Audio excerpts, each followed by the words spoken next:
கிறிஸ்தவத்துல இல்லாத, கிறிஸ்தவர்களிடையே இல்லாத ஒரு விஷயம், இஸ்லாமியர்களிடையே பார்த்த ஒரு மிக முக்கியமான காரியம் என்ன அப்படின்னா, பாஸ்டர் என் வீட்டுக்குள்ள வரமாட்டார். என் வீட்டு வாசலுக்கு வந்தாலும் நான் குடிக்கிற தண்ணியை குடிக்க மாட்டாரு. நான் போடுற சேர்ல கூட உட்கார மாட்டாரு.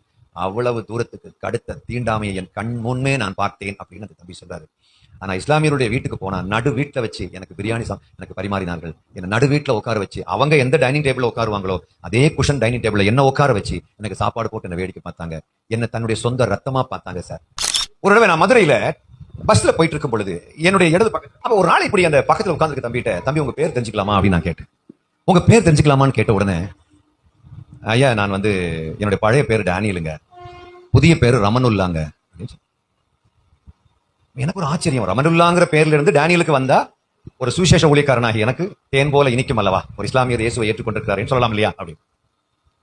ஆனா அந்த மாதிரி சொல்றாரு. நான் அவர்கிட்ட கேட்கிறேன், நீங்க பிறந்ததே கிறிஸ்டின் ஃபேமிலிங்களா? இல்லங்க ஐயா, நான் பிறந்தது இந்து. நான் சாதியினால பாதிக்கப்பட்டவன். இந்த பாதிப்பிலிருந்து ஒரு விடுதலை எனக்கு கிடைக்குமா அப்படின்னு நான் சிந்தித்துக் கொண்டிருக்கும் பொழுது எங்க ஊருக்கு கிறிஸ்டியன்ஸ் வந்து கிறிஸ்தவ பாடல்களை பாடினார்கள். என் மனதை பறிகொடுத்தேன். அன்றைக்கே நான் கிறிஸ்துவிடம் என்னை ஒப்புக் கொடுத்தேன். சர்ச்சுக்கு போக ஆரம்பிச்சேன். பேப்டிசம் எடுத்தேன். பாஸ்டர் சொன்னபடியெல்லாம் நான் செஞ்சேன். ஒரு நாள் வந்தது, பாஸ்டர் எங்க வீட்டுக்கு, எங்க ஊருக்கு வீடு சந்திக்கிறதுக்காக வரதாக இருந்துச்சு. எங்க அந்த ஊர் எல்லை வரைக்கும், அதாவது இவங்க வந்து காலனியில இருக்கிறாங்களாமா. அந்த அந்த பக்கம் போனா ஊர் இருக்குது. ஊர் அதாவது உயர் சாதியினர் இருக்கக்கூடிய ஊர் என்று சொல்லக்கூடிய இடமா.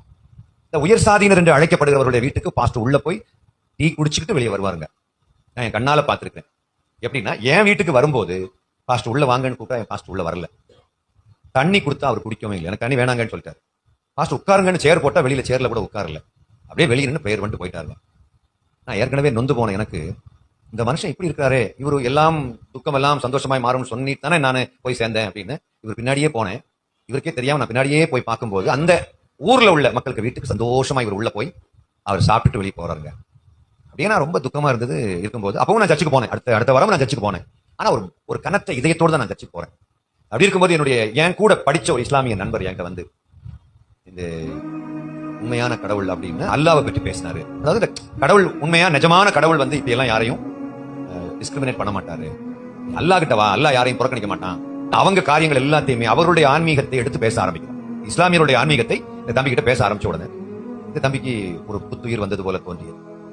நேரா அவங்களுடைய அந்த இஸ்லாமிய போதகருடைய வீட்டுக்கு கூட்டிட்டு போறாங்க. இந்த தம்பி அங்க உட்கார வச்சுக்கிட்டு அவர் அழகா எல்லாத்தையும் சொல்லி முடிச்சு அந்த தம்பியை சுன்னத்து பண்ணி முஸ்லீமா மாத்தி அவருக்கு ரமனுல்லான்னு பெயர் சூட்டி வைத்தார். அதுல பெரிய ஒரு சர்ப்ரைஸ் என்னன்னா, கிறிஸ்தவத்துல இல்லாத, கிறிஸ்தவர்களிடையே இல்லாத ஒரு விஷயம், இஸ்லாமியர்களிடையே பார்த்த ஒரு மிக முக்கியமான காரியம் என்ன அப்படின்னா, பாஸ்டர் என் வீட்டுக்குள்ள வரமாட்டார். என் வீட்டு வாசலுக்கு வந்தாலும் நான் குடிக்கிற தண்ணியை குடிக்க மாட்டாரு. நான் போடுற சேர்ல கூட உட்கார மாட்டாரு. அவ்வளவு தூரத்துக்கு